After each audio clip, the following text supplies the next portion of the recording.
Olá, espero que estejam todos bem. Muito bom ter você aqui mais uma vez, seja bem-vindo. Eu sou o pastor Dinho, pastor da Primeira Igreja Evangélica Irmãos Menonitas do Campo Limpo, e é uma alegria e ao mesmo tempo uma grande responsabilidade poder chegar até você, até a sua casa e sua família. Minha oração, a oração de toda a nossa igreja, é para que Deus fale conosco esta manhã, para que Deus fale conosco onde você estiver e a hora que você estiver ouvindo, assistindo essa mensagem, que o Espírito Santo possa cuidar de você e do seu coração. Quero ler um texto da Palavra de Deus, Evangelho de Mateus, capítulo número 14. Nós vamos ler do versículo 22 até o versículo 33. Mateus 14, versículos de 22 ao 33. Diz assim a Palavra de Deus.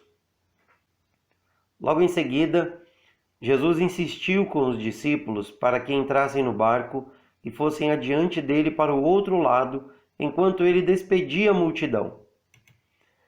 Tendo despedido a multidão, subiu sozinho ao monte para orar. Ao anoitecer, ele estava sozinho, mas o barco já estava a considerável distância da terra, fustigado pelas ondas, porque o vento soprava contra ele.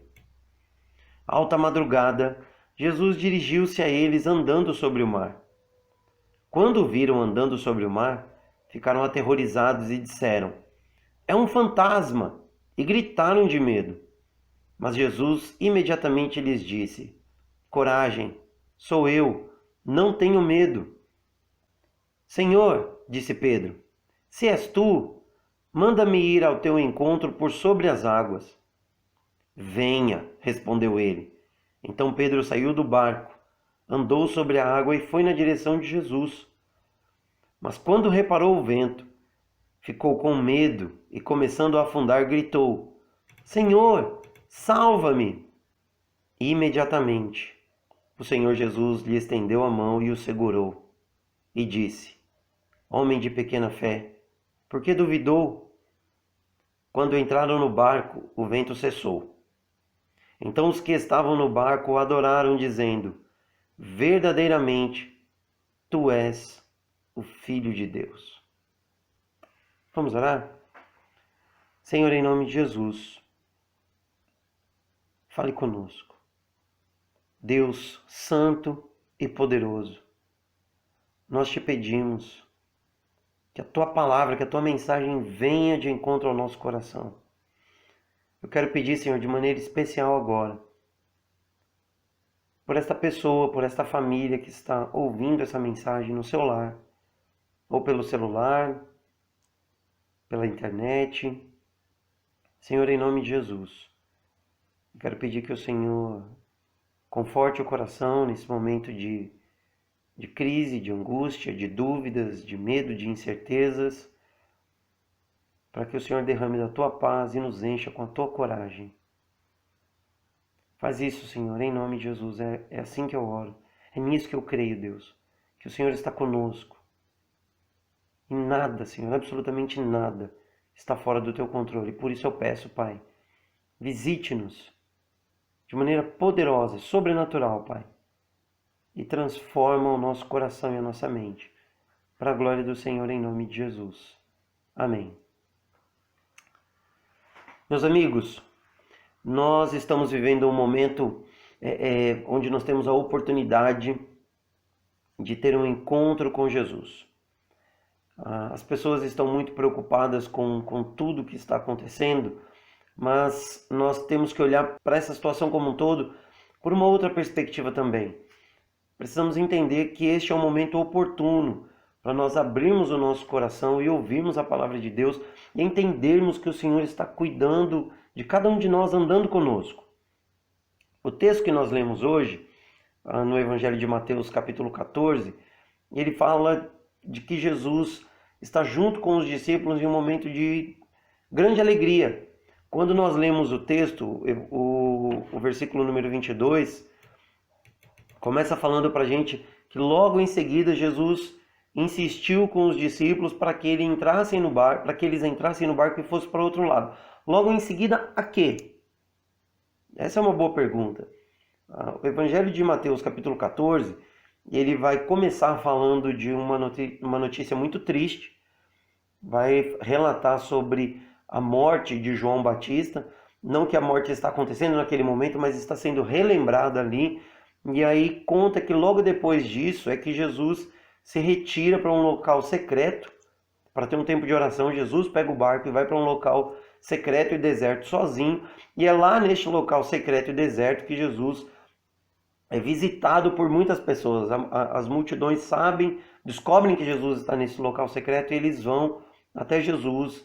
E quando Jesus sai do barco, Jesus vê essa multidão, essas multidões. Jesus tem compaixão delas. E ali Jesus realiza o que nós chamamos, ou que nós conhecemos a primeira multiplicação de pães e peixes. O Evangelho de Mateus, capítulo 14, vai relatar que Jesus alimentou mais de 5.000 homens, sem contar mulheres e crianças. Aproximadamente 5.000 homens, além de mulheres e crianças. E logo depois disso, é que Jesus se despede dos seus discípulos, mandando os discípulos atravessarem o mar ao outro lado, o mar da Galileia, enquanto ele despedia as multidões. Então o versículo 22 fala, logo em seguida quê? Logo em seguida desse momento de grande alegria, momento de festa. Jesus tinha se retirado para um momento de oração, porque tinha ficado triste com a morte de João Batista, mas quando ele volta, ele realiza um grande milagre, mostra o seu grande poder. Por quê? Porque ele recebe esses pães e peixes, ele agradece a Deus, ele parte o pão e ele compartilha. E porque ele compartilha, milhares de pessoas são abençoadas, milhares de pessoas são alimentadas. Então os discípulos estão muito felizes, estão muito alegres e eles têm o testemunho do poder de Jesus, do amor de Deus ali diante de seus olhos. Eles têm 12 pães cheios, 12 cestos cheios de pães e peixes, como um sinal também da fartura que é andar com Deus. E aí eles são mandados por Jesus à frente, enquanto Jesus vai mais uma vez fazer o quê? Orar.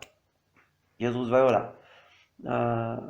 Os discípulos entram no barco, os discípulos começam a remar e diz que em determinada distância o que acontece é que um vento muito forte começa a soprar e com os ventos as ondas. E aí os discípulos se veem numa situação muito difícil.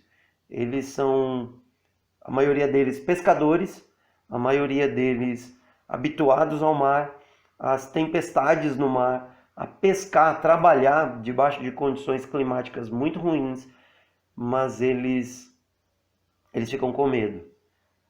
E aí é interessante que Jesus vai na direção deles. E quando Jesus está se aproximando deles, eles pensam que é um fantasma. Diz a lenda, ou diz a história, na verdade, de que existia uma crença entre os pescadores, entre os navegadores daquela época, de que quando se avistava um fantasma, aquilo era um sinal de morte. Era que a morte estava vindo buscar os marinheiros ou os pescadores. E na verdade não tem nada a ver com morte, na verdade tem a ver com vida, porque é Jesus quem se aproxima deles. É Jesus quem está chegando. E Pedro, sempre Pedro, o impetuoso Pedro, faz um desafio. Digamos assim, ele diz, Senhor, se és tu, manda-me ir até o Senhor andando por sobre as águas também. Pedro quer viver essa experiência, ele quer ir até Jesus. Jesus está vindo até ele, mas ele quer ir até Jesus. E Pedro recebe autorização de Jesus para isso. Pedro se põe fora do barco. Pedro começa a andar sobre as águas, ir até Jesus. Mas, em determinado momento, Pedro para de olhar para Jesus. E Pedro olha para as ondas. Pedro começa a reparar no vento. Pedro começa a duvidar. E Pedro, por isso, começa a afundar. E neste medo, Pedro grita, clama por socorro. E o socorro vem. Jesus chega até Pedro, estende a mão, pega Pedro, leva Pedro até o barco. Mas nessa caminhada ele pergunta para Pedro, por que é que você duvidou? Por que que você teve pouca fé? Por que você olhou para as coisas que estão acontecendo ao seu redor e parou de olhar para mim? E quando Jesus entra no barco, junto com Pedro, e aí ele se encontra com Pedro e os outros discípulos, os outros discípulos, junto com Pedro, não têm outra coisa a fazer, senão adorar Jesus, senão reconhecer que ele realmente é o Filho de Deus. É uma história linda, uma história conhecida, mas o que essa história ensina para nós? O que essa história pode trabalhar na minha vida e na sua vida hoje, nesse momento que estamos vivendo como país, como nação, como humanidade? Eu quero dar um título para nós essa manhã, para a nossa mensagem. O nosso título é Quem sou eu em meio às crises? Título da nossa mensagem: Quem sou eu em meio às crises? A gente tem que fazer algumas perguntas para esse texto para a gente poder tentar descobrir melhor quem nós somos durante as crises da vida. Porque o texto fala que Jesus simplesmente olha para os discípulos e diz para os discípulos para eles irem adiante. Vão adiante que depois eu vou encontrar vocês. E eu vou ficar aqui e vou despedir as multidões. Pouco tempo atrás, Jesus tinha pego o barco e saído de barco para ir para um local deserto e secreto, sozinho. E os discípulos foram encontrar Jesus depois porque eles tinham outras maneiras de chegar até Jesus. Eles tinham outros barcos. Só que o que acontece é que Jesus despede os discípulos, fica para trás e vai despedir as multidões. Quer dizer que Jesus mais uma vez vai se ver sozinho. E uma pergunta que os discípulos poderiam ter feito para Jesus é: Jesus, mas como que o Senhor vai nos encontrar? Como o Senhor vai fazer para chegar até nós? E essa é a primeira lição para nós, a primeira lição que nós precisamos aprender em momentos de crises. Nesses momentos de crise nós precisamos aprender que se Jesus disse que fará algo, Ele fará. Nossa primeira lição é: Jesus cumpre as suas promessas. E talvez você e eu não devêssemos nos preocupar tanto como Jesus vai fazer para realizar isso. Como Jesus vai realizar as promessas dele no meio das nossas crises, no meio dessa crise que estamos vivendo hoje. Ou de todas as crises, porque não é só a pandemia, nós estamos vivendo um momento de crise política também no nosso país. Talvez você esteja vivendo um momento de crise de fé. Como é que Jesus vai fazer para realizar as promessas dele no meio das nossas crises? Você não precisa dar a resposta do como, você só precisa crer que Jesus vai resolver isso. Jesus vai cuidar de uma maneira ou outra. Ele vai resolver. E pasmem, às vezes nós também nos espantamos com a solução de Jesus, de como Jesus faz para realizar suas promessas. Se ele disse que vai chegar até os discípulos, ele chegou. Só quando ele chegou até os discípulos se assustaram, tiveram medo, achando que era um fantasma. Mas a palavra de Jesus para os discípulos é a palavra de Deus, a palavra de Jesus para nós também, neste dia, no meio das nossas crises. Jesus olha para os discípulos e diz: coragem, sou eu. Ou se nós fôssemos transliterar do grego, seria eu sou, o que também pode ser uma referência que Jesus está usando nesse momento para os discípulos, a referência do Velho Testamento, lá em Êxodo, quando Deus aparece para Moisés e diz para Moisés: diga que o eu sou enviou você. Jesus assume sua posição de Deus, anda sobre as águas, se apresenta aos discípulos e diz: coragem, sou eu, não tenham medo. Então você e eu precisamos substituir o medo, as incertezas, as dúvidas, por coragem. A palavra de Deus nos diz no Antigo Testamento, e é relembrado no Novo Testamento, que o perfeito amor lança fora todo medo. Então você e eu precisamos lançar fora esse medo que essa crise está querendo plantar no nosso coração. Você está com medo? Você está com medo do quê?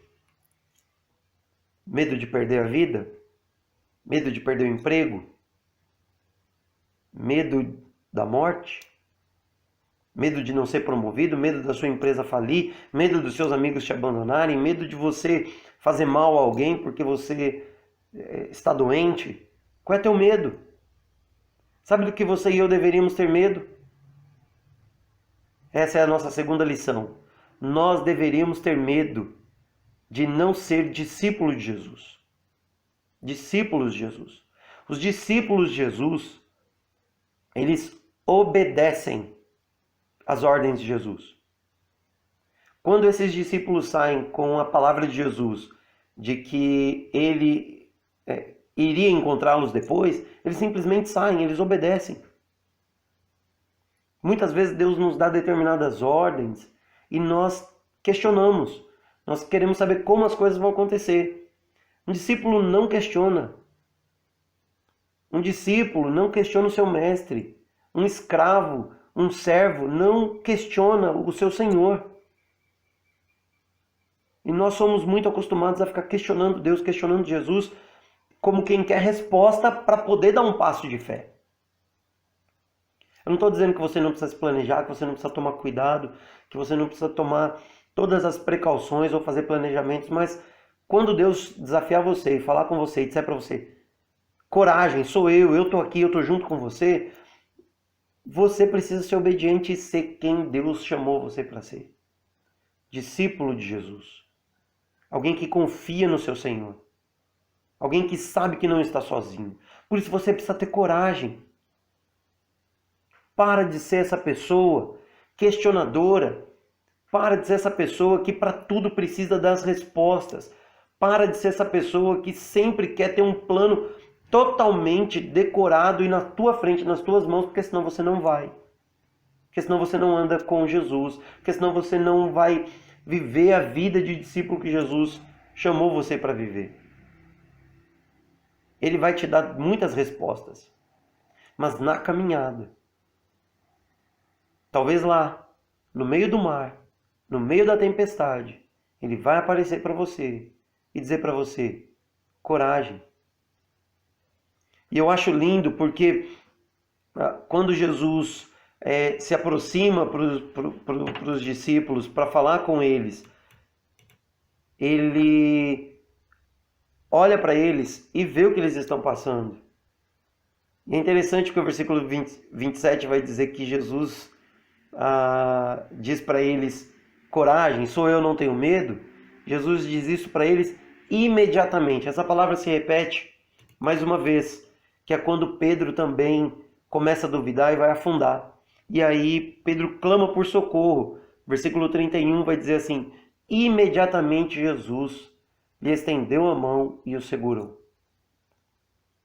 Terceira lição para nós é que o socorro de Jesus vem na hora exata. A palavra de Jesus vem no momento correto. A ação de Deus vem na hora que nós realmente precisamos. Os discípulos achavam que era um fantasma. Jesus imediatamente disse, coragem, sou eu, não tenho medo. Quando Pedro está afundando e clama por socorro, Jesus imediatamente vem e lhe estende a mão, segura Pedro e traz Pedro para si. Então não ache, não pense que Deus está demorando. Esses momentos de crise fazem com que nós olhemos para as adversidades e nós vamos achar que Deus está demorando. Que nossas orações não estão sendo respondidas. Que Deus está fazendo uma outra coisa, está muito ocupado para cuidar de mim e de você nesse momento. Mas a verdade é que não. A verdade é que Ele está vindo em nossa direção. E que no momento certo Ele dará uma palavra. Que no momento exato Ele estenderá a sua mão. E você e eu não nos afogaremos, nós não seremos destruídos, nós não seremos vencidos pelas adversidades, porque Deus é um Deus que anda conosco. Então, meu irmão, minha irmã, meu amigo, essa crise toda que está fazendo você duvidar, eu quero que você saiba, Deus é muito maior do que ela. Bom, nessa manhã, final da manhã, começo da tarde, nós tivemos um ministro do nosso país que entregou o seu cargo. E no final da tarde, o nosso presidente trouxe uma resposta para o nosso país. Mas a verdade é que tem algo explícito escancarado diante da nossa nação e diante do planeta, diante do mundo. Nosso país está passando por uma briga política também. No meio de toda essa confusão pelo Covid-19, nós também estamos enfrentando uma briga política. Não sabemos no que vai dar. Alguns de nós tinham muita esperança neste governo, não tem mais. Alguns de nós ainda têm um pouco de esperança neste governo. Outros não têm mais nenhuma esperança, nem um pouquinho de esperança no governo. Mas, queridos, você e eu somos, por conta da crise, por causa dos medos, nós estamos sendo levados a cometer mais uma vez um erro, que é acreditar que o nosso socorro virá do governo, que a mão que será estendida para nos abraçar e nos tirar desse medo, dessa angústia, será uma mão ou serão mãos humanas. Deus usa mãos humanas, mas o socorro vem do Senhor. É Deus quem estende a mão de maneira imediata, na hora exata, para nos salvar e nos socorrer. Só que nós precisamos parar de acreditar ou parar de brigar uns com os outros por causa de governo humano. Nós precisamos de verdade voltar os nossos olhos para Jesus, porque o que me parece é que você e eu estamos como Pedro, olhando para as ondas, olhando para esse vento que está batendo, provocando ondas e batendo o nosso barco, molhando as nossas pernas e fazendo a gente afundar. E toda vez que nós olharmos para as circunstâncias, isso vai nos trazer medo e nós vamos afundar. Mas se nós olharmos para Jesus, se nós olharmos para Deus, para o seu amor, para o teu infinito poder, nós venceremos. Nós teremos paz. Nós seremos confortados. Deus se aproxima de nós, fala conosco, nos salva e Ele inicia um processo na minha e na sua vida. Existe um processo divino para todos nós. Deus anda com seus discípulos. Deus mostra o seu poder para os seus discípulos. Jesus ensina a importância para esses discípulos de ter um tempo de oração. Quantas vezes você e eu, como família, paramos para orar pelo nosso país por conta de todas essas circunstâncias? Não adianta só clamar por misericórdia, pedir socorro só nos momentos difíceis, mas a gente não se colocar ou não nos colocarmos diante do Senhor pedindo ajuda ou socorro dele para esse momento que estamos vivendo, mas a gente precisa fazer isso no nosso cotidiano. Jesus nos envia. Jesus enviou os discípulos e vai fazer isso outras vezes. E quando ele, e pouco antes dele ir aos céus, no Evangelho de Mateus mesmo, ele nos comissiona a ir por todo o mundo. Porque Jesus não quer que nós fiquemos parados. Não estou querendo dizer para você sair de casa, para você quebrar o isolamento. Estou dizendo para você que você precisa ser discípulo de Jesus. Você precisa crer nele. Que você precisa saber que você é uma pessoa que foi enviada por Jesus ao mundo. Mas ele não nos deixou sozinhos. Ele enviou o Espírito Santo. Ele chegou até os discípulos no Mar da Galileia. Ele disse, coragem. Então, nós precisamos ter coragem também. Faz parte desse processo. Porque ele anda conosco. Não nos abandonou. E aí ele chega nesses momentos de crise para nos encorajar, para nos animar. Porque o nosso Deus é um Deus que traz palavras de encorajamento. Eu tenho ouvido algumas mensagens. Tenho conversado com alguns amigos. E tem muita gente por aí pregando palavras de desânimo, de abandono, de tristeza. Algumas profecias que vêm aí querendo dizer para nós que o que está acontecendo conosco é um castigo de Deus para a humanidade. Bom, irmãos, eu acredito de verdade que Deus está conosco. Eu acredito de verdade que o que está acontecendo hoje tem a permissão de Deus. Não é que é a vontade de Deus. São coisas distintas, diferentes. A permissão de Deus é uma coisa, a vontade de Deus é outra. Se eu disser que tudo que acontece no planeta é pela vontade de Deus, eu estou cometendo um erro. Porque certamente não é da vontade de Deus que as pessoas sejam infectadas por um vírus, morram e sejam jogadas em valas ou em valas. Não é da vontade de Deus que as crianças passem fome, não é da vontade de Deus que mulheres sejam abusadas, não é da vontade do Senhor que filhos matem seus pais, não é da vontade de Deus que avós agridam seus netos, não é da vontade de Deus que você e eu tenhamos que responder para os incrédulos ou para as pessoas que estão sem esperança a vida ou a existência de Deus. Presta atenção numa coisa. Preste muita atenção no que eu vou dizer para você. Não é da vontade de Deus que você sofra e morra. O que acontece é que Deus permite que as coisas aconteçam, porque Ele nos deu a liberdade de tomarmos as nossas decisões. Então não é o momento de nós entrarmos em brigas ou em guerras, querendo defender Deus, como se Deus não tivesse poder e autoridade para resolver todos esses problemas de uma vez por todas. A verdade é que nós temos uma promessa. Vai chegar um dia, vai chegar um momento em que Deus resolverá todas as coisas de uma vez por todas. Ele já fez essa promessa. E Ele vai cumprir isso. Você não precisa saber como, nem quando. É por isso que Ele não deixou a data marcada para a gente. O que a gente precisa fazer é simplesmente confiar.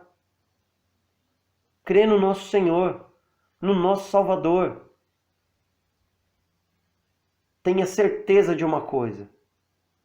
Não é da vontade de Deus que nós soframos tudo que nós estamos sofrendo. Mas Ele permitiu que nós passemos por isso. E nós passaremos por isso. Agora Ele olha para mim e para você e diz: coragem. Tem um processo que Deus inicia na minha e na sua vida quando nós nos entregamos, nos rendemos a Ele. Parte desse processo é confiar. Confiar que Ele está conosco em todas as circunstâncias. Então, quando eu e você formos tentados a questionar onde está Deus, onde está Deus no meio das nossas crises, nós precisamos nos lembrar: Ele está conosco. Mesmo que eu não esteja vendo, mesmo que eu não esteja sentindo, mesmo que eu não saiba como Ele vai resolver tudo isso, mesmo que eu não saiba se essa crise vai ter fim ou não, a verdade é: Deus está conosco. Deus está com você, Deus está com a sua família, Deus está com a nossa igreja, Deus está com a nossa empresa, Deus está conosco. Todo aquele que invocar o nome do Senhor será salvo. Todo aquele que procurar, achará o Senhor. Aquele que está em trevas precisa saber: Jesus Cristo é a luz do mundo. Onde Jesus chega, as trevas são dissipadas. Se você está com medo da morte, não tenha medo da morte. Jesus é vida, Ele é o pão da vida. E aquele que crê nele, ainda que morra, viverá. Jesus é a resposta para essa morte. Se você está com muito medo, Jesus diz chega e diz para mim e para você: coragem. Seja corajoso, tenha coragem. A palavra de Jesus, a aproximação de Jesus é para nos encorajar. Então não dê ouvidos às mensagens de terror. Tem um terrorismo espiritual acontecendo nas redes sociais aí. E aí as pessoas colocam políticos no meio de tudo isso. É isso que me deixa indignado. Porque nós acreditamos na política e não acreditamos em Jesus, na sua palavra. Um dia Ele voltará. Ele resolverá tudo isso. Eu oro por isso. Para que o reino de Deus seja restabelecido. Nesse processo, você e eu vamos vencer essas dificuldades. Eu creio nisso. Eu entendo você. Hoje eu fui para São Paulo. Uma experiência muito bacana. Nós recebemos uma doação muito boa para fazer distribuição de alimento para as pessoas que estão passando necessidade. E eu fui para São Paulo, eu coloquei uma roupa apropriada, eu coloquei máscara, eu levei álcool em gel.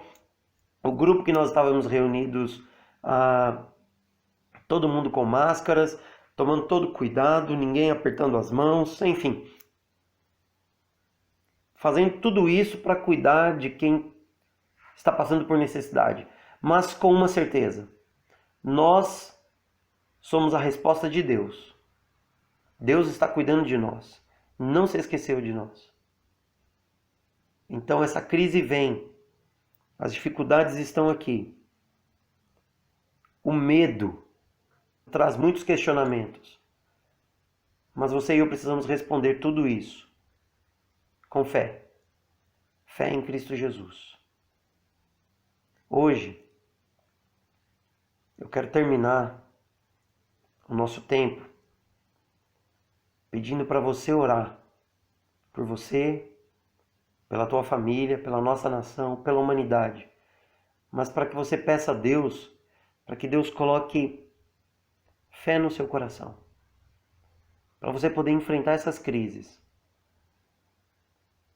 Porque Jesus não quer que quando você iniciar a sua caminhada de fé, que você fique olhando para as dificuldades. Que você fique olhando para aquilo que te traz medo. Porque se você olhar para Jesus, você vai conseguir fazer coisas que ninguém nunca fez antes. Talvez você será a primeira pessoa na sua casa, na sua família, a mostrar o que é ter fé e andar com Jesus. Talvez você seja a pessoa que Deus vai usar para mostrar para sua família que aquela fé que vocês tinham lá atrás, ela pode ser reacesa, reanimada, porque você é uma pessoa de coragem agora, para enfrentar as crises, para andar com Jesus, para pegar na mão de Jesus que vai te socorrer. Na hora exata, no momento certo, a resposta virá. Talvez você seja a primeira pessoa que vai provocar um avivamento espiritual na tua família, na tua cidade, na tua igreja. Tenha coragem. Tenha esperança. Peça a Deus que Ele te dê fé. E Ele dá. Amém? Então ore por você. Ore pela tua família. Agora e sempre. Eu vou orar também. Vou orar agora. Vou encerrar com uma oração. Mas assim como Jesus se retirou para um momento de oração, aqui em Mateus capítulo 14, depois do relato da morte de João Batista, assim como Jesus se retirou para orar depois que ele enviou os discípulos à frente, e ficou sozinho para despedir as multidões, depois Jesus foi ter um tempo de oração. Assim como muitas e muitas vezes Jesus teve grandes momentos, grandes períodos de oração, eu gostaria de pedir para você também orar. Para você experimentar dessa vida linda e fantástica que é uma vida de oração. Porque mesmo com dor, mesmo realizando grandes milagres, Jesus tinha bons tempos de oração. Que seja assim conosco também. Amém? Vamos orar? Soberano Deus, nós estamos vivendo um momento de crise. Nós queremos assumir isso aqui para o Senhor, Deus. Queremos assumir também que estamos com medo. Queremos assumir, Senhor, que tem muitas coisas acontecendo ao nosso redor que estão minando a nossa esperança. Pai Santo e Poderoso, em nome de Jesus, nos dá fé. Encha o nosso coração com fé. E encha a nossa mente, Senhor, com a Tua palavra. Senhor, às vezes nós não enxergamos a Sua resposta, às vezes nós não enxergamos nem o Senhor no meio de tudo isso que está acontecendo. Mas nós queremos pedir, Pai, em nome de Jesus, para o Senhor nos visitar, preencher o nosso coração, transformar a nossa mente, para que nós possamos ter coragem em enfrentar tudo isso, para a glória do Senhor, Deus. Cuida da nossa família, da nossa sociedade, da humanidade. Cuida dos nossos governantes, Deus. Mas ao mesmo tempo nós queremos pedir, Senhor, que nós sejamos maduros para saber que a resposta para as nossas orações virão do Senhor. Que assim seja, Deus, em nome de Cristo Jesus. Amém. Muito obrigado pelo teu tempo, obrigado por me ouvir mais uma vez. E eu espero que muito mais do que me ouvir, que você tenha ouvido a voz do Senhor, que você possa desfrutar de momentos de oração para poder ouvir mais de Deus e ter mais e mais fé, porque as crises estão aí. E assim que nós superarmos estas, novas virão. Mas coragem, tenha bom ânimo. Jesus está conosco. Deus abençoe em nome de Jesus. Até a próxima.